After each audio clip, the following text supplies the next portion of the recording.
As the floors can't take no more, stuck in this groove. I'm feeling ready, steady, go.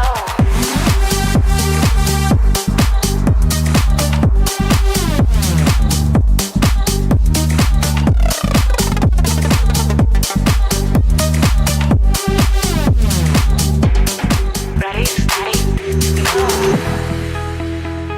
10 years ago, KCC came to Zamboanga City with a clear purpose: to serve the community, to create opportunities, and to build a space where families, business, and dreams could grow together.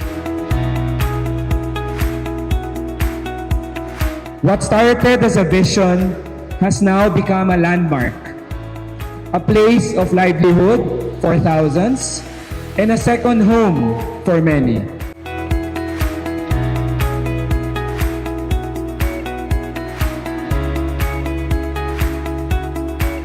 That is why tonight's Loyalista Awards are one of the most important parts of our celebration.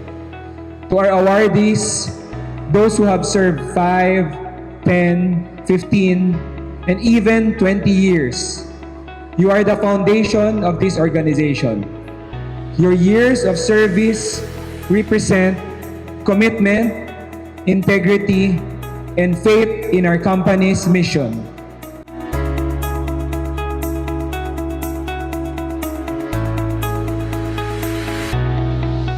Maraming salamat kay KCC dahil umabot po ako ng 5 years in service po. After seeing the people ng Zamboangueños na very excited, no, and happy talaga sila na pumasok sa mall, doon napapawi yung mga ano natin, no, yung mga kapaguran, and that made me so very proud to be part of the opening during that time.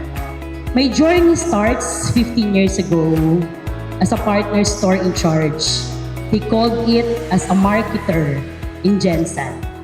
The moment we had that kind of partner stores visiting our dearest and our valued mga kapartner ng loyalty card, it's been a journey that this happens because of my dear fellows, and those are the logistics team.